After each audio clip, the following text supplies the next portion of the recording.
ওয়া রাহমাতুল্লাহি ওয়া বারাকাতুহু। বাংলাদেশ জামাত ইসলামীর উদ্যোগে 7 দফা দাবি আদায়ের লক্ষ্যে আয়োজিত আজকের এই বিশাল জনসমুদ্রের মাননীয় সভাপতি, বাংলাদেশ জামাত ইসলামীর সংগ্রামী আমিরে জামাত, জনতার নেতা, সংগ্রামী জননেতা জনাব ডাক্তার শফিকুর রহমান, জাতীয় নেতৃবৃন্দ, ওলামায়ে কেরাম, সাংবাদিক বন্ধুগণ, সংগ্রামী দেশবাসী ভাই এবং বন্ধুগণ, আপনারা ইতিমধ্যেই শুনেছেন এই ফ্যাসিবাদী হাসিনা সরকার দেশে একের পর এক গণহত্যা পরিচালনা করেছে। তারা গণহত্যা পরিচালনা করেছে 2006 সালের 28শে অক্টোবর পল্টনে গণহত্যা চালিয়েছে। তারা গণহত্যা চালিয়েছে পিলখানার সদর দপ্তরে দেশপ্রেমিক সেনা কর্মকর্তাদেরকে হত্যা করার মধ্য দিয়ে।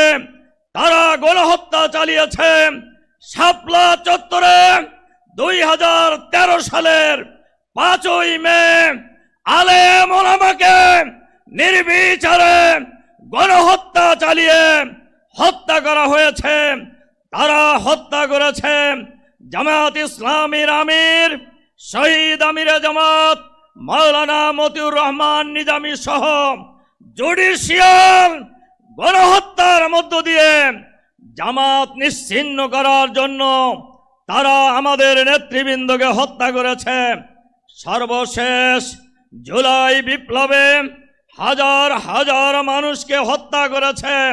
বাংলাদেশের 18 কোটি মানুষের দাবি এই মুহূর্তে গণহত্যার বিচার করতে হবে। বিচারের নামে কোন তামাশা বাংলাদেশের জনগণ মেনে নেবে না।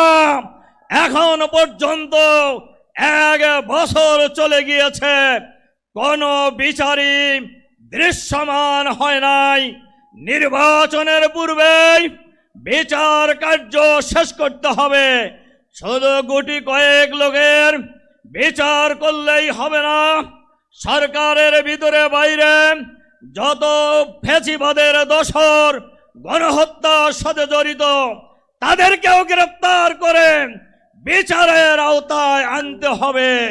আমরা বাংলাদেশে ফ্যাসিবাদের কোন লম্প জম্প আর এক মুহূর্ত দেখতে চাই না। বাংলাদেশে কোন ফ্যাসিবাদী শাসন ফিরে আসতে দেওয়া হবে না।